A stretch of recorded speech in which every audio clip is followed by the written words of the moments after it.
Breaking news చూస్తున్నారు. బంగ్లాదేశ్లో high tension వాతావరణం నెలకొంది. ఎమర్జెన్సీ తరహా పరిస్థితులు ఇప్పుడు బంగ్లాదేశ్లో కనిపిస్తున్నాయి. రాజధాని ఢాకాలో భారీగా బలగాలని మోహరించడం జరిగింది. ఢాకా ఎయిర్పోర్ట్, యూనివర్సిటీల్లో భారీగా సైన్యాన్ని మోహరించారు. సింగపూర్ నుంచి బంగ్లాదేశ్కు ఉస్మాన్ హాదీ భౌతిక కాయాన్ని తరలించబోతున్నారు. షేక్ హసీనా ప్రభుత్వాన్ని కూల్చడంలో ఇటు ఈ వ్యక్తికి సంబంధించి మాట్లాడుకున్న సందర్భంలో కీలక పాత్ర ఉంది అనుకుంటూ మాట్లాడుకునే సందర్భం. ఎవరు? ఉస్మాన్ హాదీ. దానికి సంబంధించిన బ్రేకింగ్ న్యూస్ చూస్తున్నారు. హసీనా ప్రభుత్వాన్ని కూల్చడంలో ఉస్మాన్ హాదీది కీ రోల్ అనుకుంటూ మాట్లాడుకునే సందర్భం. ఇటీవల ఎన్నికల ప్రచారంలో హాదీపై కాల్పులు జరిగాయి. చికిత్స పొందుతూ సింగపూర్లో హాదీ మృతి చెందాడు. హాదీ మృతితో రణరంగంగా మారింది బంగ్లాదేశ్. పెద్ద ఎత్తున ఆందోళనలు, వీధుల్లోకి ఆందోళనకారులు చేరి ఇరు నిరసన కార్యక్రమాలు చేపట్టారు. మీడియా ఆఫీసులపై దాడి చేశారు. చత్తోగ్రామ్లోని ఇండియన్ ఎంబసీ ఆఫీసుపై కూడా దాడి చేశారు. భారత్కు వ్యతిరేకంగా నినాదాలు చేస్తున్నారు. ఆ విజువల్స్ మీరు చూడడం జరుగుతుంది ఆర్టీవీ స్క్రీన్ మీద. ఈ కథనం మిమ్మల్ని కాస్త కలవరపరచచ్చు. అయితే మిమ్మల్ని కలవరపాటుకు గురి చేయడం ఆర్టీవీ ఉద్దేశం కాదు. కానీ ఇటువంటి కథనాన్ని చూసినప్పుడు కాస్త కలవరపాటుకు గురే అవకాశం ఉంటుంది కాబట్టి దీనికి సంబంధించి తగిన జాగ్రత్తలు తీసుకోవాలని ఆర్టీవీ సూచించడం జరుగుతోంది. This is a disturbing content. Viewer description is highly advised. ప్రస్తుతం అక్కడ పరిస్థితి ఆందోళనకరంగా ఉంది. ఇటు బంగ్లాదేశ్ పరిస్థితి చూస్తే కనుక ఇటు బంగ్లాదేశ్లోని ఆందోళనకారుల ఆ మాటలు వింటే భారత్ని నేరుగా టార్గెట్ చేస్తున్నారు. ఎందుకని ఒక్కసారి క్లుప్తంగా నేను మీకు వివరించే ప్రయత్నం చేస్తాను. అసలు ఎక్కడ మొదలైంది, ఎలా మొదలైంది, ఎందుకు మొదలైంది, ఏం జరుగుతుంది అనేది. ఈ ఉస్మాన్ హాదీ పేరు విన్నారు కదా, ఈ పేరును గుర్తుంచుకోండి. నేను చెప్పే ప్రయత్నం చేస్తున్నాను. సో ఈ ఉస్మాన్ హాదీ అనే వ్యక్తి ఒక ప్రైవేట్ వెహికల్లో ట్రావెల్ చేస్తూ ఉంటే వెనకాల నుంచి ఒక ఇద్దరు దుండగులు వచ్చి అతగాన్ని కాల్చేశారు. అంటే తుపాకీతో కాల్పులు జరిపారు. తుపాకీతో కాల్పులు జరిపిన తర్వాత ఆ వ్యక్తికి గాయాలయ్యాయి. గాయాలైన వ్యక్తిని చికిత్స కోసం అక్కడ స్థానిక హాస్పిటల్ తరలించడం జరిగింది. అక్కడి నుంచి సింగపూర్కి తరలించారు. అయితే ఆ దుండగులు ఇద్దరూ కూడా పారిపోయారు. ఇది ఎవరి బాధ్యత? ఈ బాధ్యత ఎవరిది? ఈ బాధ్యత మరి ముఖ్యంగా ఆ దేశ ప్రభుత్వానికి. అంటే మీరు చూస్తున్నారు కదా కళ్ళద్దలు పెట్టుకున్న పెద్ద ఆయన. ఆ పెద్ద ఆయన ఎవరో తెలుసా మీకు? ఒకవేళ ఎవరైనా తెలియకపోతే కనుక చెప్పే ప్రయత్నం చేస్తున్నాను. ఆయన మహమ్మద్ యూనస్, తాత్కాలిక ప్రభుత్వాధినేత. ఈ పదం గుర్తుపెట్టుకోండి. ఈ పదాన్ని మీరు గుర్తుపెట్టుకోండి. తాత్కాలిక ప్రభుత్వాధినేత. సో ఆ వ్యక్తి బాధ్యత ఆ దుండగులను పట్టుకోవడం. సో ఈ సబ్జెక్ట్ను ఈ ఉస్మాన్ హాదీ అనే పేరు ఉంది కదా, ఎదగడానికి సింగపూర్ తీసుకువెళ్ళారు. సింగపూర్లో ట్రీట్మెంట్ జరుగుతోంది. అక్కడ ప్రభుత్వం తాత్కాలిక ప్రభుత్వాధినేత ఆ వ్యక్తి బాధ్యత ఏంటి? ఆ దుండగులను పట్టుకోవడం. కానీ ఇక్కడ నిరసనకారులు ఏమంటున్నారు? ఆ దుండగులు ఇద్దరు భారత్ పారిపోయారు, భారతే వాళ్ళని అక్కడ ఆశ్రయం కల్పించిందని చెప్పి. చేతకాని ప్రజలు అనే మాటని ఇక్కడ అన్నారు. ఎందుకంటే కనుక బంగ్లాదేశ్ ప్రజలు, బంగ్లాదేశ్లో అంటే భారత్కి ఎప్పుడూ గౌరవం ఉంటూనే ఉంటుంది. కానీ కొంతమంది రాజకీయ నాయకుల కుతంత్రాలు, కుట్రల వల్ల మాత్రమే అక్కడ ప్రజలు బలైపోతున్నారు. పాకిస్తాన్లో లాగా అక్కడ ఉగ్రవాదానికి అక్కడ బలైపోతూ ఉంటే ఇక్కడ రాజకీయ నాయకుల కుతంత్రాలకు ఇక్కడ ప్రజలు బలైపోతున్నారు. ఎలా అని మాట్లాడుకునే ప్రయత్నం చేస్తే ఇంతవరకు షేక్ హసీనా క్యాన్సిల్ చేసిన కొన్ని గ్రూప్లని వాళ్ళకి ఏకంగా యాక్సెప్టెన్సీ ఇచ్చి ఎలక్షన్స్లో పాల్గొనేలా వాళ్ళకి ఛాన్సెస్ ఇచ్చి ఈ సోకాల్డ్ పెద్ద ఆయన బంగ్లాదేశ్ తాత్కాలిక ప్రభుత్వాధినేత మహమ్మద్ యూనస్ వాళ్ళకి ఓకే చెప్పాడు. ఓకే చెప్పిన తర్వాత పరిణామాలు చూస్తున్నారుగా. ఇప్పుడు మాట్లాడితే తుమ్మితే దగ్గితే అక్కడ గట్టిగా ఇవ్వడం ఆ క్షణంలో ముక్కుడుంది అనుకుందాం. ఆ తుమ్మే క్షణంలో ముక్కుడుంది అనుకుందాం. ఎదుగో భారత్ వాడు ముక్కుడిపోయేలా చేస్తున్నట్టున్నారు వీళ్ళు. అది అక్కడ పరిస్థితి. ఆ నిరసనకారులు నిన్న వాళ్ళ భాష మనకు అర్థం కాకపోవచ్చు కదా అంత వేగంగా. అయినప్పటికీ నిన్న వాళ్ళు మాట్లాడే భాష నేను అర్థం చేసుకునే ప్రయత్నం చేస్తే నేను విన్న దాదాపుగా 10 నుంచి 15 నిమిషాల్లోపే కనీసం ఒక 6-7 సార్లు భారత్ భారత్ భారత్ భారత్ భారత్ అని వెళ్ళగక్కారంటే వీళ్ళల్లో విషం ఎలా నూరుతున్నారో అర్థం చేసుకోండి. అక్కడ యువత అర్థం చేసుకోవాలి. భారత్తో ఏదో భారతే చేసింది, భారత వెనకాల నడిపిస్తుంది. భారత్కి అవసరం ఏంటి? మీ దేశం నాశనం అయిపోతుంది, మీ దేశం తగలబడిపోతుంది, మీ దేశం సర్వనాశనం అయిపోతుంది. ఉద్యోగాలు కనీసం మీ తాత్కాలిక ప్రభుత్వాధినేతగా ఎన్నికైన 6 నెలలకు ఎలక్షన్స్ పెట్టాలి. అడిగే దమ్ము ధైర్యం లేని అక్కడ యువతనేమనాలి? యువతను కూడా నేను పెద్దగా ప్రశ్నించను. ఎందుకంటే కనుక పాపం వాళ్ళ ఉద్యోగాల కోసం ఎదురు చూస్తూ ఉంటారు. అక్కడున్న రాజకీయ నాయకుల వెనకాల తెరచాటు నుండి నడిపిస్తున్న కొంతమంది దుర్మార్గులు, ఇంకా చెప్పాలంటే గూండాలంటలో నిర్మోహమాటంగా. సో అటువంటి వ్యక్తుల గురించి ఇంకా డీటెయిల్గా మాట్లాడుకుందాం. ప్రస్తుతం అక్కడ పరిస్థితి ఏంటో తెలుసుకున్న తర్వాత డీటెయిల్గా మాట్లాడుకునే ప్రయత్నం చేద్దాం. మా ప్రతినిధి నవీన్ అప్డేట్స్ అందించేందుకు సిద్ధంగా ఉన్నారు. దేశ రాజధాని ఢిల్లీ ప్రస్తుతం ఈ పరిణామాన్ని ఎలా చూస్తోంది? భారత్ మీద వీళ్ళు విషం కక్కుతున్న సందర్భంలో ఇప్పటికీ భారత్ కూడా రియాక్ట్ అయింది. ఎటువంటి రియాక్షన్స్ ఉన్నాయి? ఇటు కేంద్రం ఏమంటోంది తెలుసుకునే ప్రయత్నం చేద్దాం. మా ప్రతినిధి నవీన్ అప్డేట్స్ అందించేందుకు సిద్ధంగా ఉన్నారు. నవీన్, ప్రస్తుతం కేంద్ర ప్రభుత్వం ప్రస్తుత పరిణామాలు, బంగ్లాదేశ్ పరిణామాన్ని ఎలా చూస్తోంది? షేక్ హసీనాను వాళ్ళకి టార్గెట్ చేస్తున్నారు, షేక్ హసీనాను పంపించాలంటున్నారు. సో పంపించే అవకాశాలు కావచ్చు, ఎటువంటి పరిణామాలు ఉన్నాయి, ఎలా చూస్తోంది భారత్ ప్రస్తుతం బంగ్లాదేశ్ పరిణామాలని?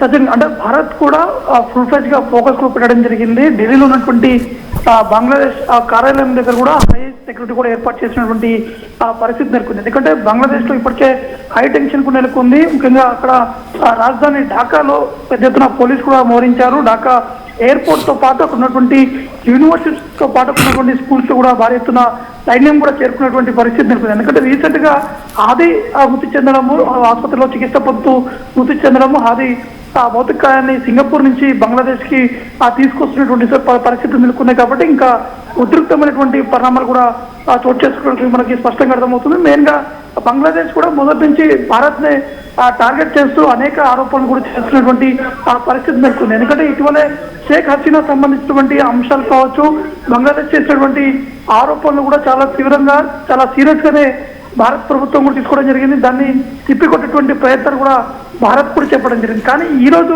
కొద్దిసేపటి క్రితమే బంగ్లాదేశ్ లో రాజధాని ఢాకాలో ఒక ఉధృతమైనటువంటి పరిస్థితి నెలకొన్నాయి. భారత్ చెందినటువంటి ఆ పౌరులపై కూడా దాడులు చేసినటువంటి పరిస్థితి నెలకొంది. కాబట్టి అక్కడ ఉన్నటువంటి భారత్ పౌరులను కూడా వెంటనే ఇటు ఇక్కడికి తీసుకొచ్చేందుకు అనేక ప్రయత్నాలు కూడా భారత్ ప్రభుత్వం కూడా చేస్తున్నట్టు కూడా తెలుస్తుంది. కాబట్టి ఎప్పటికప్పుడు అక్కడ ఉన్నటువంటి తాజా పరిస్థితులు కావచ్చు, ఇప్పుడు కేంద్ర ప్రభుత్వం కూడా పూర్తి స్థాయిలో దానిపై ఆ దృష్టి కూడా పెట్టినటువంటి పరిస్థితి నెలకొంది. ఎందుకంటే హాదీ ఇతను చాలా కీలకమైనటువంటి ఆ వ్యక్తి, ఆ షేక్ హసీనా ప్రభుత్వాన్ని కూల్చడానికి చాలా కీ రోల్ గా పోషించినటువంటి ఈ హాదీ భౌతిక గాయం ఇప్పుడు బంగ్లాదేశ్ లోని ఢాకాకి చేరుకుంటుంది. కాబట్టి ఇంకా ఒక ఆందోళన మాత్రం ఇంకా ఉధృతంగా మారినట్టు కూడా మనకి తెలుస్తుంది. సచిన్, రైట్, ప్రస్తుతం అక్కడ అల్లర్లు ఏ స్థాయిలో ఉన్నాయి? ఎందుకంటే అతగాడి భౌతిక కాయం, ఇటు ఉస్మాన్ హాదీ ఆ భౌతిక కాయం రాబోతోంది. ఈ క్రమంలో అక్కడ కాస్త ఆందోళన పెళ్ళుబికి అవకాశం కనిపిస్తోంది. ఇంకా అల్లర్లు జరిగే అవకాశం ఉంది అంటూ కూడా మాట్లాడుకుంటున్న తరుణంలో అక్కడ ప్రభుత్వం పూర్తిగా చేతులెత్తేస్తుందా, లేకపోతే మహమ్మద్ యూనస్ ప్రభుత్వం చేతకాని ప్రభుత్వం అయిపోయిందా అనే ప్రశ్న రైజ్ అవుతున్న తరుణంలో ఎటువంటి చర్చ జరుగుతోంది? ఎందుకంటే దీనిని భారత్ని టార్గెట్ చేస్తూ మాట్లాడుతున్న క్రమం ఉంది కాబట్టి ప్రపంచ దేశాలు అలా చూస్తున్నాయి. మరి ముఖ్యంగా కేంద్రం, భారత ప్రభుత్వం ఎలా దీన్ని చూడడం జరుగుతోంది? కోర్స్ అక్కడ ఎంబసీకి సంబంధించి కూడా మాట్లాడుకునే సందర్భం. సో ఏముంటుంది కేంద్రం? ఖచ్చితంగా అంటే యూనిస్ ప్రభుత్వం పూర్తి స్థాయిలో చేతులు ఎత్తేసినట్టు కూడా మనకి స్పష్టంగా అర్థమవుతుంది. ఎందుకంటే అక్కడ ఉన్నటువంటి భారత కార్యాలయంపై కూడా దాడి కూడా చేయడం జరిగింది. చట్టగ్రామంలో ఉన్నటువంటి ఇండియన్ ఎంబసీపై కూడా అక్కడ ఉన్నటువంటి ఆందోళనకారులు కూడా దాడులు కూడా చేశారు. కొన్ని మీడియా సంస్థలపై కూడా వారు నిప్పు పెట్టినటువంటి పరిస్థితి నెలకొంది. మరి కొంతమందిపై దాడి కూడా చేసినటువంటి ఆ పరిస్థితి నెలకొన్నాయి. కాబట్టి ఎప్పటికప్పుడు భారత ప్రభుత్వం మాత్రం బంగ్లాదేశ్ లో జరుగుతున్నటువంటి పరిణామాల్ని ఎప్పటికప్పుడు వారు సమీక్షిస్తున్నారు. అక్కడ ఉన్నటువంటి భారత పౌరులపై కూడా ఎటువంటి దాడులు జరగకుండా వాటిని సేఫ్ గా తీసుకొచ్చేందుకు ఢిల్లీలో ఉన్నటువంటి బంగ్లాదేశ్ ఎంబసీ వాళ్ళతో కూడా చర్చలు కూడా జరుగుతున్నట్టు కూడా తెలుస్తుంది. కాబట్టి ఇప్పుడున్నటువంటి ఆ పరిస్థితులకు ఇంకా కొంత ఉధృతమైనటువంటి పరిస్థితులు ఉన్నట్టు కూడా మనకి తెలుస్తుంది. ఎందుకంటే అక్కడ ఉన్నటువంటి రిజల్ట్స్ కూడా చూస్తుంటే మనకి స్పష్టంగా అర్థమవుతుంది. ఎందుకంటే చికిత్స పొందుతూ సింగపూర్ లో ఆది మృతి చెందడము, అప్పటి నుంచి ఈ ఆందోళనకారులు ఇంకా ఆందోళన కూడా ఎక్కువగా చేపట్టడము, దాంతో పాటు అనేక ప్రాంతాల్లో ఆ విధ్వంసాలకి పాల్పడుతున్నటువంటి ఆ సిచ్యువేషన్ కూడా నెలకొంది. కాబట్టి ఆది మృతదేహం రావడంతో వెంటనే అక్కడ ఒక్కసారిగా ఆ బంగ్లాదేశ్ అంతా కూడా రణరంగంగా మారినటువంటి సిచ్యువేషన్ కూడా కనిపిస్తుంది. సచిన్,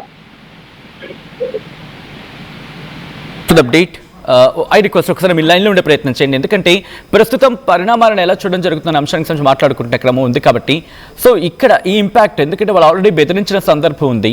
ఇటు ఆ 7 సిస్టర్స్ని లాగేసుకుంటామంటూ బెదిరింపులకు పాల్పడిన సందర్భం ఉంది బంగ్లాదేశ్. కాబట్టి అక్కడ ఎటువంటి భద్రత కావచ్చు, లేకపోతే అక్కడ సెక్యూరిటీ విషయంలో ఎటువంటి చర్యలకు ఉపక్రమించింది కేంద్ర ప్రభుత్వం, మరి ముఖ్యంగా రక్షణ శాఖ. అట్ ద సేమ్ టైం ఈ బెదిరింపులు ఎక్కువ అవుతున్న క్రమంలో ఎటువంటి ఏర్పాట్లు, అంటే ఎటువంటి జాగ్రత్త చర్యలకు ఉపక్రమించింది భారత ప్రభుత్వం? ఓకే నవీన్ లైన్ డిస్కనెక్ట్ అయింది. మరి కాసేపట్లో నవీన్ని మళ్ళీ కాంటాక్ట్ అయ్యే ప్రయత్నం చేద్దాం. సో ప్రస్తుతం ఎవరి ఉస్మాన్ హాదీ ఒక్కసారి మాట్లాడుకునే ప్రయత్నం చేద్దాం. మీకు గుర్తుందా, బంగ్లాదేశ్లో గత ఏడాది విద్యార్థి సంఘాలు అన్నీ అంటే విద్యార్థి ఉద్యమం జరిగింది.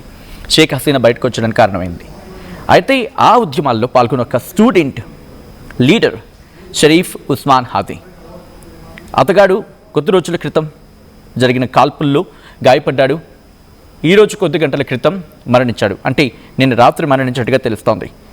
ఆయన అతగాడి మరణం తర్వాత ఢాకాలోని ధన్మొండి, షాబాగ్ సహా అనేక ప్రాంతాల్లో నిరసనలు కావచ్చు, అల్లర్లు కావచ్చు, విధ్వంసాలు, ఆస్తుల దహనం ఇలాంటి ఒక హింసాత్మక ఘటనలు జరిగాయి. గురువారం రాత్రంతా ఢాకాలో అనేక ప్రాంతాలు ఈ అల్లరి మూకలు దాడులు కొనసాగించాయి. అక్కడ వార్తాపత్రికల మీద దాడులు చేశాయి, మీడియా హౌసెస్ మీద దాడి చేశాయి, అక్కడ జనాల మీద విరుచుకుపడ్డాయి. ఈ అల్లర్లు కొనసాగాయి. రాత్రి దాదాపు 11:20 ప్రాంతంలో అనుకుంటా. అప్పుడు బంగ్లాదేశ్ తాత్కాలిక ప్రభుత్వ అధినేత, కొన్ని సందర్భాలు ముఖ్య సలహాదారు అంటూ ఉంటారు, ఆ పెద్ద ఆయన్ని మహమ్మద్ యూనస్ని, కాస్త ప్రజలు ఓపికగా ఉండాలి, ఎలాంటి ప్రచారాలు వదంతులు నమ్మొద్దు, తొందరపాటు నిర్ణయాలు తీసుకోవద్దు అని చెప్పి విజ్ఞప్తి చేశాడు. హాదీ మృతితో బంగ్లాదేశ్లో శనివారం సంతాప దినం కూడా ప్రకటించాడు ఆయన. అసలు ఇంతకీ ఈ డీటెయిల్గా మాట్లాడుకునే ప్రయత్నం చేసినప్పుడు ఎలా ఇది జరిగింది, అసలు హాదీ మీద ఏం జరిగింది? అయితే హాదీ భౌతికాయాన్ని శుక్రవారం ఆయన బంధువులు సింగపూర్ నుంచి బంగ్లాదేశ్ తీసుకొస్తారని చెప్పి ఇంక్విలాబ్ మంచ్ అనే ఒక ఫేస్బుక్ పోస్ట్ చెప్పుకొచ్చింది. ఢాకాలోని ఒక మసీద్ నుంచి బయటకు వెళ్తున్న సందర్భంలో హాదీపై కాల్పులు జరిగాయి. బుల్లెట్ అతని తలలోకి దూసుకువెళ్ళింది. దీంతో అతను తీవ్రంగా గాయపడ్డాడు. ఆ తర్వాత మెరుగైన చికిత్స కోసం అంటే డిసెంబర్ 15 ఎగ్జాక్ట్గా ఆయన్ని ఫ్లైట్లో, ఒక స్పెషల్ ఫ్లైట్లో సింగపూర్కి పంపించారు. అక్కడ చికిత్స పొందుతూ ఉన్నాడు. నిన్న రాత్రి అంటే మన భారత కాలం ప్రకారం దాదాపుగా నిన్న రాత్రి 10:10 ఆ ప్రాంతం అనుకుంటే 10 నుంచి 11, 12 ఈ గ్యాప్లోనే ఆయన మరణించాడనేది బయటకు వచ్చినమాట. అయితే హాదీ మరణం తర్వాత సింగపూర్లోని విదేశీ మంత్రిత్వ శాఖ ఉంటుంది కదా, ఒక నోట్ని రిలీజ్ చేస్తుంది. సింగపూర్ జనరల్ హాస్పిటల్ అలాగే national neuro science institute doctors Hadi ప్రాణాలు కాపాడేందుకు తీవ్రంగా ప్రయత్నించారు. అయినప్పటికీ తీవ్ర గాయాల కారణంగా డిసెంబర్ 18న మరణించాడు అనేది అక్కడ వార్తా సారాంశం. సో దీని గురించి ఇంకా డీటెయిల్గా మాట్లాడుకుంటే కనుక బంగ్లాదేశ్ నేషనలిస్ట్ పార్టీ బిఎన్పి అంటూ ఉంటారు. అక్కడ తాత్కాలిక అధ్యక్షుడు Tarique Rahman, Jamaat Islami and NCP, national citizens party, ఇలా రకరకాల పార్టీలు ఉన్నాయి. ఈ పార్టీ నాయకులంతా కూడా వాళ్ళు హాదీ మరణం మీద విచారం వ్యక్తం చేశారు. వాళ్ళ హాదీ మరణానికి సంతాపాన్ని వ్యక్తం చేశారు. అయితే అతగాడి మరణం తర్వాత బంగ్లాదేశ్లో ప్రస్తుతం ఎందుకు ఎమర్జెన్సీ పరిస్థితులు ఉన్నాయనేది మనం మాట్లాడుకునే ప్రయత్నం చేస్తాం. అక్కడ జరిగిన తీరుని నేను వివరించే ప్రయత్నం చేస్తాను. ఒకసారి మీరు కమెంట్ చేసే ప్రయత్నం చేయండి. అఫ్కోర్స్ దాని తర్వాత మనం ఇంకా డీటెయిల్గా మాట్లాడుకునే ప్రయత్నం చేద్దాం. ప్రస్తుతం బంగ్లాదేశ్లో ఎమర్జెన్సీ లాంటి పరిస్థితులు ఉండడానికి కారణం ఏంటంటే ఉస్మాన్ హాదీ మరణించిన తర్వాత నిరసనకారులు ఒక్కసారిగా వాళ్ళు రోడ్ల మీదకి వచ్చారు. రోడ్ల మీదకి వచ్చి వాళ్ళు ఆందోళనకు దిగారు. ఢాకాలోని ప్రథమ్ ఆలో అలాగే ఇంకొన్ని వార్తాపత్రికలు ఉన్నాయి. దాంతోపాటు ఇంకా అక్కడ ఆసక్తికర అంశం ఏంటంటే వాళ్ళు ఏకంగా వాళ్ళ జాతిపితగా మాట్లాడుకునే వ్యక్తి ఉన్నారు. షేక్ ముజిబుర్ రెహమాన్ అంటూ ఉంటారు. షేక్ ముజిబుర్ రెహమాన్ అంటే షేక్ హసీనా వాళ్ళ తండ్రి. ఆయన బంగ్లాదేశ్ మర్చిపోకూడదు.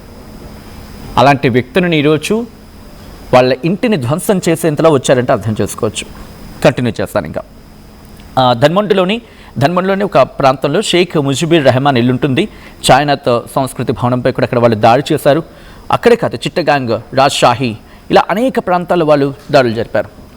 ఇటు షేక్ ముజిబుర్ రెహమాన్ ఇంటిపై దాడి చేసిన సందర్భంలో అక్కడ అంటే బంగ్లాదేశ్ వ్యవస్థాపక అధ్యక్షుడు అంటూ ఉంటారు ఆయన్ని, షేక్ ముజిబుర్ రెహమాన్. దాంతోపాటు ఆ ఇంటిని మ్యూజియంగా మార్చేశారు. ఈ భవనం మీకు కరెక్ట్గా గుర్తుంటుంటే కనుక 2024 ఆగస్టు 5 నుంచి అది దాడులు జరుగుతూనే ఉన్నాయి. అంటే షేక్ హసీనా మీద దాడి చేయాలి అని చెప్పి ప్లాన్ చేసినప్పటి నుంచి కూడా దాని మీద దాడులు చేస్తూనే ఉన్నారు. ఆ ఇంటికి నిప్పు పెడుతూనే ఉన్నారు. ఆ ఇంటిని ఒక విధంగా చెప్పాలంటే షేక్ ముజిబుర్ రెహమాన్ పేరు లేకుండా చేసేయాలి. షేక్ హసీనా వాళ్ళ కుటుంబం ఎక్కడా కనిపించకూడదు. ఇది క్రక్స్ ఆఫ్ ద సబ్జెక్ట్. వాళ్ళ ఇంటెన్షన్ అనే ఒక పదం కనుక బహుశా ఇక్కడ ఉపయోగించగలిగితే అక్కడ వినిపించే మాట ఇది. సో దీంతో పాటు కంటిన్యూ చేస్తే ఇదే టైంలో అక్కడున్న ఆ మీడియా హౌసెస్తో పాటు చాలామంది జర్నలిస్టుల భవనంలో చిక్కుకుపోయారట. సో ఈ సందర్భంలో అక్కడికి ఆర్మీ పోలీసులు చేరుకున్నారు, అక్కడ ఆర్మీ చేరుకుంది, దాంతోపాటు ఫైర్ టీం చేరుకుంది, ఇవన్నీ చేరుకున్నాయి. ఇదే ప్రాంతంలో అనేక నిరసనలు, అల్లర్లు, బంగ్లాదేశ్ అట్టుడికిపోయింది. మరి ఇదే ప్రశ్న ఒక్కసారిగా మనం యాజ్ ఎన్ ఇండియన్గా మనం ప్రశ్నించవచ్చు. ఏమయ్యా, ఇదే అల్లర్లు జరిగితే షేక్ హసీనాను తరిమి పంపించేస్తారు కదా, హెలికాప్టర్ వేసి మరి పంపించేస్తారు కదా, మరి ఇప్పుడు ఈ వ్యక్తిని ఏం చేస్తారు? మరి ఈ వ్యక్తిని ఎడ్ల బండిచ్చి పంపించాలా? ఈ వ్యక్తిని మరి ఏ వ్యక్తి పంపించాలి? అదే హెలికాప్టర్ ఎక్కి పంపించాలి కదా. ఈ వ్యక్తిని మరి ఎందుకు షేక్ హసీనా అన్నప్పుడు ఏమన్నారు? అల్లర్లు జరిగే శాంతి లేదు, ఉద్యోగాలు ఉండట్లేదు, పోనీ ఈయన వచ్చి మన భాషలో స్వచ్ఛంగా చెప్పాలంటే ఎవరు ఓడబీకాడు ఈయన వచ్చి? లేదు కదా. జీడిపి నాశనం, యువతకు ఉద్యోగాలు లేవు, పోనీ దేశం ఏమైనా బాగుపడుతుందంటే అతపాతానికి పడిపోతుంది, పోనీ ఎన్నికలు పెట్టాడంటే ఎన్నికలే లేవు, ఎన్నికల గురించి మాట్లాడితే మాట్లాడు, ఫిబ్రవరి వరకు సాగదీశాడు, పోనీ ఇంకా మాట్లాడుకునే ప్రయత్నం చేస్తే, పోనీ దేశాన్ని ఏమైనా ముందుకు తీసుకెళ్తున్నాడంటే ఇంకా 2 ఇంచులు వెనక్కి అవుతున్నాడు. నా దేశానికి అంటే చైనాకి మాట్లాడతాడు, అమెరికాతో మాట్లాడతాడు, పాకిస్తాన్ తీసుకొస్తాడు, ప్రజాస్వామ్యం గురించి మాట్లాడతాడు, కానీ పాటించడు. షేక్ హసీనా అవామీ లీగ్ గురించి మాట్లాడుకుంటే ఆ పార్టీని పూర్తిగా క్యాన్సిల్ చేసేసాడు. పూర్తిగా ఒక విధంగా చెప్పాలంటే కంట్రోల్ ఆల్ట్ డిలీట్ అంటాడు కదా, ఆ టైప్లో మాట. ఆ పార్టీని పూర్తిగా రద్దు చేశాడు. ఇప్పుడు ఖలీదా జియాకు సంబంధించి బంగ్లాదేశ్ నేషనలిస్ట్ పార్టీ పాపం అదేనా రేపు ఉదయం ఎలక్షన్స్లో వస్తుంది, సమ్ వాట్ కొంచెం బ్యాలెన్స్డ్గానే ఉంటుంది అన్ని దేశాల పట్ల అనుకుంటే, ఆ పార్టీకి ఇప్పుడు సందిగ్ధంలో పడేసేలా వ్యూహాలు వేస్తున్నాడు. ఇది కదా ఈ ముసలాయన గురించి మాట్లాడుకునేది. బహుశా పెద్దవాళ్ళంటే మనం చాలా గౌరవిస్తూ ఉంటాం. ఎప్పుడు ఆ వయసుకి తగినట్టు పనులు చేస్తాయి, ఆ హుందాతనకి తగినట్టుగా పనిచేస్తాయి. కానీ ప్రస్తుతం అక్కడ అటువంటి పరిస్థితి లేదనేది క్లియర్గా కనిపిస్తోంది.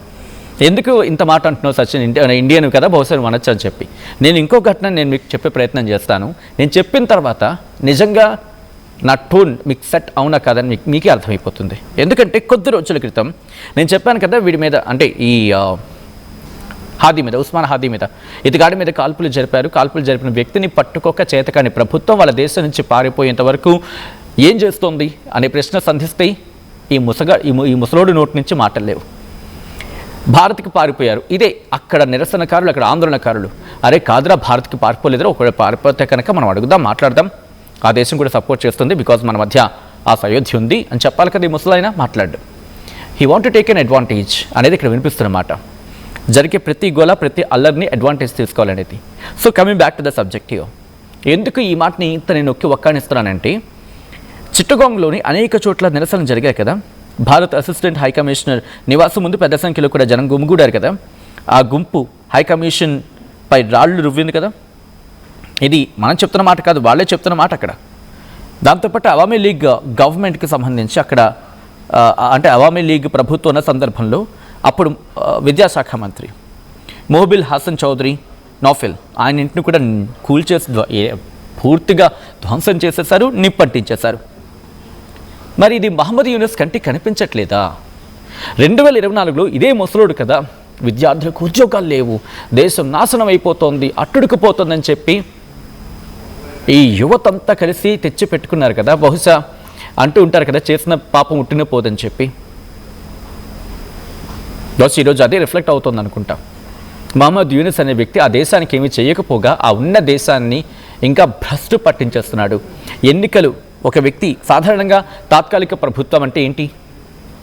తాత్కాలిక ప్రభుత్వం అంటే అక్కడ వాళ్ళే ప్రభుత్వం కాదు, అక్కడ తాత్కాలికంగా ఏర్పడిన అక్కడ ఇంకా పరిస్థితులు ఎటు సరిపడక ఒక వ్యక్తిని తీసుకొచ్చి కూర్చోపెట్టిన తర్వాత ఆ సిచ్యువేషన్స్ని కంట్రోల్ చేయాలి, లేకపోతే సాధారణ స్థితికి తీసుకొచ్చే కర్తవ్యం మాత్రమే. కానీ ఇతగాడు ఏం చేస్తాడు? చైనాకి వెళ్తాడు. చైనాకి వెళ్ళి మీరు వచ్చేసేయండి, ఇండియాని కట్ చేసేద్దాం, నా రూట్ మీకు ఇచ్చేస్తాను, మీరు ఆక్రమించేసేయండి, కట్ చేసేసేయండి, నేను మీకు ఏమంటారు మేము బంగాళాఖాతం, అమ్మా కరెక్ట్ పదం దొరికింది. ఈ ముసలోడికి తాగడానికి గ్లాసులు నీళ్ళు దొరకవు, కానీ బంగాళాఖాతానికి గార్డియన్గా ఉంటాడంట. ఇది నేను అంటున్న మాట కాదు, ఒకసారి మీరు వెళ్ళి కొంచెం ఫ్లాష్ బ్యాక్లోకి వెళ్ళి కొంచెం బ్యాక్గ్రౌండ్లోకి వెళ్తే ఈ ముసలోడు అన్న మాటలే. క్షమించాలి, ముసలోడు అని చెప్పి మాటికి ప్రస్తావించడానికి కారణం ఏంటంటే, వృద్ధులకి గౌరవం ఇవ్వడం మన బాధ్యత, కానీ ఎప్పుడు వాళ్ళు వాళ్ళ వయసుకు తగినట్టు హుందాగా ప్రవర్తిస్తాయి. కానీ ఇతగాడు ప్రవర్తిస్తున్నాడా? నేను మిమ్మల్ని అడిగే ప్రయత్నం చేస్తున్నాను. ఎందుకంటే ఇతగాడు ప్రవర్తిస్తున్న తీరు రోజు కేవలం ఇది భారత్కు మాత్రమే కాదు, ప్రపంచానికి ప్రతికూలంగా మారుతుంది. ఎందుకు ఆ మాటలు అంటున్నానంటే, ఇటు పాకిస్తాన్తో సత్సంబంధాలు ఆసిం మునీర్ గారు ఎన్నిసార్లు వచ్చాడు? సో బహుశా ఇప్పుడు దీని వెనకాల పాకిస్తాన్ హస్తం ఉంది, ఐఎస్ఐ హస్తం ఉంది అనేది కూడా జరుగుతున్న చర్చ. So coming back to the subject here at again. గురువారం రాత్రి మహమ్మద్ యూనస్ అనే వ్యక్తి దారుణ హత్యలో పాల్గొన్న నేరస్తులందరినీ వీలైనంత త్వరగా శిక్షిస్తామని చెప్పి డైలాగ్ వేశాడు. సో ఓకే, కొంతమంది కామెంట్ చేయడం జరుగుతుంది, వార్ చేస్తే మనకి వాళ్ళు ఎలా అయినా పోతారని చెప్పి, వాళ్ళు మనకి టైం వేస్ట్. ఓకే, ఆ పదాన్ని నేను మినహాయించడం జరుగుతుంది. ట్రూ, బంగ్లాదేశ్పై యుద్ధం ప్రకటించాల్సిందేనంటే దాదాపుగా 80% మంది ఎస్ అంటున్నారు, నో అనేది 22% మంది. ట్రూ, బహుశా మనం యుద్ధం ప్రకటించాల్సిన సందర్భం అంటే కనుక మనం ఎందుకు యుద్ధం ప్రకటించడం? ఆల్రెడీ వాళ్ళే స్వయం ప్రకటిత యుద్ధం, వాళ్ళ దేశాన్ని వాళ్ళే నాశనం చేసుకుంటున్నారు కదా. మనం ఇంకా ప్రత్యేకంగా చేయాల్సిందే ఉంది. నా దేశం బాగుంది, నా దేశం బాగుంటుంది. ఎందుకంటే ఆఫ్కోర్స్ మనలో మనకి ఏదైనా ఉండుండొచ్చు కాక, బట్ మన మీదకి ఎవరైనా వస్తే కనుక మనం ఏంటో చూపిస్తాం. అది నేటి భారత సత్తా. సో బంగ్లాదేశ్కి మర్చిపోతుంది 1971లో ఆనాడు భారత్ కనుక భిక్ష పెట్టకపోయి ఉండుంటే ఈరోజు పాకిస్తాన్ చేతులు ఈరోజు ఎలా చెప్పపట్టుకొని జోలు పట్టుకొని ప్రపంచ దేశాల ముందు డబ్బులు ఏంట్రా అని చెప్పి అడుక్కుంటోందో, బహుశా మహమ్మద్ యూనస్ని కంటిన్యూ చేస్తే కనుక okay, wish you good luck, all the best Bangladesh. Next you are going to be the next Pakistan. If you want to wish for that, you can. If you want to truly be a friend of India, just check it once. ఒక్కసారి మీరు వెళ్ళి check చేసుకోండి. ఈరోజు Saudi Arabia ఏకంగా 60,000 మంది పాక్ భిక్షాటన చేస్తున్న వాళ్ళని వెనక్కి పంపించేస్తుంది. ఇది మీ ఘనత. ఈరోజు భారత్ ప్రపంచానికి సీఈఓలను ఇస్తూ ఉంటే మీరేం చేస్తున్నారు? అడుక్కోవడానికి, భిక్షాటన చేయడానికి వాళ్ళని పంపిస్తున్నారు. సో ఇది పాకిస్తాన్కి భారత్కి ఉన్న డిఫరెన్స్. ఇక్కడి నుంచి ఉన్నత విద్యావేత్తలు వెళ్తూ ఉన్నారు, సీఈఓలను తయారు చేస్తుంది భారత్. మరి మీరు అడుక్కోవడానికి, చిప్ప పట్టుకొని బయలుదేరడానికి ఆ చిప్పల్ని సిద్ధం చేసుకుంటున్నారు. ఇక్కడి నుంచి మీరంటున్న మాట కదా, మీ డాన్ లాంటి పత్రికలే మీ దేశస్తులే వ్యాసాలుగా ఘోషిస్తున్న పరిస్థితి ఉంది పాకిస్తాన్. సో అదే పాకిస్తాన్ చూసి నేర్చుకోవాలనుకుంటే విష్ యూ గుడ్ లక్. అదే పాకిస్తాన్ మీ పంచన చేరాలనుకుంటే కనుక విష్ యూ గుడ్ లక్. 1971 లాగా ఇప్పుడు మీకు భారత సహాయ సహకారాలు అందిస్తుంది అనుకుంటే కనుక మీకు అవసరం లేదంటున్నారు కదా. నేను నాశనం అయిపోతానంటే మిమ్మల్ని ఎవరు కాపాడగలరు? మీ కళ్ళ ముందే కనిపిస్తుంది సాక్షాత్కారం. మీ జీడిపి నాశనం అయిపోతుంది. ఇక భారత్ మీద మీరు మీ అమ్ముల పొదలో ఏదో ఉంది ఎక్కువ పెట్టాలనుకుంటున్నారు. కానీ ఇక్కడ ఒక విషయం మాత్రం ప్రస్తావించాలనుకుంటున్నా. ఈ మహమ్మద్ యూనస్ అనే వ్యక్తి, ఈ ముసలోడు ఇంకా పేట్రేగిపోకుండా అడ్డుపడుతోంది మాత్రం బంగ్లాదేశ్ సైన్యం. ఇది మాత్రం మనం ప్రస్తావించాలి. అదే ఇందాక నేను చెప్తోంది, అది బంగ్లాదేశ్ అక్కడ రాజకీయ నాయకులకు బహుశా భారత్ అంటే పడదు. ఎందుకంటే వాళ్ళకి లాభం చేకూరట్లేదు కదా. భారత్తో వాళ్ళు ఏదో సోకల్ పాకిస్తాన్లా బిహేవ్ చేస్తే వాళ్ళకి ఏమైనా వణగారుతుందని చెప్పి వాళ్ళు భావించడం జరుగుతోంది. కానీ అక్కడ బంగ్లాదేశ్ ఆర్మీ వాళ్ళకి తెలుసు. ఎందుకంటే ఆనాడు 1971లో భారత్ ఆర్మీ కనుక వాళ్ళకి సపోర్ట్గా వెళ్ళకపోయిండుంటే బంగ్లాదేశ్ ఆర్మీ పరిస్థితి ఏంటో వాళ్ళకి తెలుసు. ఈరోజు ఇదే పాకిస్తాన్కి చాకరీ చేయాల్సి వచ్చేది వాళ్ళు నిర్మోహమాటంగా. ఆ రోజు వాళ్ళు అఫ్కోర్స్ ఏ ఆర్మీని తక్కువ చేసే ఉద్దేశం కాదు, బట్ వాళ్ళ సత్తాకు అది ఎక్కువ. ఆ రోజు భారత్ తోడయింది, భారత జవాన్లు కూడా వాళ్ళకి ఆ రోజు హెల్ప్ చేశారు. కాబట్టి బంగ్లాదేశ్ ఆర్మీకి ఇప్పటికీ ఆ కృతజ్ఞత ఉంది. ఈరోజు మహమ్మద్ యూనస్ అనే వ్యక్తి అంతలా పేట్రోగిపోకుండా ఉండడానికి మీకు గుర్తుంటే కొద్ది రోజుల క్రితం, మీకు ఇంకా గుర్తుండుంటే బంగ్లాదేశ్ మియన్మార్ ఘటన విషయంలో ఏం జరిగిందో మీకు గుర్తుందా? మియన్మార్ విషయం పక్కన పెడితే కనుక బంగ్లాదేశ్ విషయంలో ఎలక్షన్స్ ఫిబ్రవరిలోనే పెట్టడానికి మహమ్మద్ యూనస్ ముందుకు వచ్చాడంటే ఇక్కడ బంగ్లాదేశ్ అక్కడ ఆర్మీ పెట్టిన ప్రెషర్. బంగ్లాదేశ్ ఐ థింక్ ఆయన పేరు నాకు గుర్తు రావట్లేదు, ఎవరైనా మీకు గుర్తొస్తే చెప్పే ప్రయత్నం చేయండి. నిజంగా బహుశా బంగ్లాదేశ్ ప్రజలు అతగాడికి, ఆ ఆర్మీ చీఫ్కి, బంగ్లాదేశ్ ఆర్మీ చీఫ్కి హ్యాట్స్ ఆఫ్ చేయాల్సిందే. ఈరోజు మీరు మర్చిపోవచ్చు గాక, మీరు షేక్ ముజిబుల్ రెహమాన్, సారీ బహుశా ఆయన పేరు నేను కొంచెం అటు ఇటుగా ప్రొనౌన్సియేషన్ ఇచ్చినట్టున్నాను. సో ఆయన్నే మర్చిపోయారు. ఇంకా మీ ప్రస్తుతం ఉన్న పరిస్థితి ఇంకంతే సంగతులు. ఎందుకంటే మీరు ఆయన్నే మర్చిపోయిన తర్వాత ఇంకా మిగతా వాళ్ళ పరిస్థితి ఏంటి? షేక్ ముజిబుర్ రెహమాన్ నే మర్చిపోయారు ఈరోజు. మీకు దేశాన్ని తెచ్చిపెట్టిన వ్యక్తినే మర్చిపోయారు ఈరోజు. ఆ కుటుంబాన్నే విస్మరించారు ఈరోజు. నేను బంగ్లాదేశ్ యువతనే కాదు, యువతను అనట్లేదు, బంగ్లాదేశ్ ప్రజలు అనట్లే, బంగ్లాదేశ్ రాజకీయ నాయకుల మాటున గుండాలా ప్రవర్తిస్తున్న వ్యక్తులని అనడం జరుగుతోంది. మీకు అన్నం పెట్టిన చెయ్యినే మీరు నరికేసుకుంటే కూర్చున్న కొమ్మనే నరికేసుకున్నట్టు. బహుశా Bangladesh, I know that you are listening to Indian voice. You have to listen to the Indian voice because we are always a helping hand to the helping hand to the nations. Turkey ki bhookampam, when earthquake attacked Turkey, India is the bigger hand to help them. Even in 1971, India helped you. Don't forget. మర్చిపోవద్దు. ఈరోజు మీరు మర్చిపోతే కనుక, trust me, the day come, you will regret for that. మీరు కనుక ఈరోజు మర్చిపోతే, of course ఈరోజు మీకు ఎవడో ఇన్ఫ్లుయెన్స్ చేశారని చెప్పి వచ్చి రోడ్ల మీదకి ఎక్కి హడావిడి చేసుకుంటే, మీ దేశాన్ని మీరే తగలబెట్టుకుంటే, నేను కూర్చున్న కొమ్మని నేనే నరుక్కుంటే తప్పు నాదవుతుంది. నేను నరిచి గోల చేసి నా కొమ్మని నరుక్కొని నా కొమ్మ ఇరిగిపోయింది అనుకుంటే, విరిగేది నీ కొమ్మే, నీ చెట్టు కొమ్మే, విరిగేది నీ నడ్డే, విరిగేది నీ నడుమే తప్ప భారత్కి ఏం కాదు. పాకిస్తాన్ ఎప్పటి నుంచో ప్రయత్నం చేస్తున్నామని అయ్యిందా? లేదు. నువ్వెంత? కాబట్టి ఆలోచించుకోవాలి. 7 సిస్టర్స్ జోలికి వస్తే కనుక గుర్తుపెట్టుకో, నీకు ఎంత డిఫరెన్స్ ఉందో చైనాకు మాకు తెలియదు, కానీ మా 7 సిస్టర్స్ నుంచి ఇటు ఒడిస్సాకి, బంగ్లాదేశ్కి, అలాగే మా కోస్టల్ ఏరియాస్కి బంగ్లాదేశ్లో మొక్క కట్ చేసి పడేస్తే కనీసం బతకడానికి కూడా మీకు ఛాన్స్ ఉండదు. గుర్తుపెట్టుకోవాలి. కాబట్టి I think Bangladesh should keenly observe the situations in and around the country, and don't forget the helping hand of India. And if you will forget, the world will teach you the way it should teach. Remember.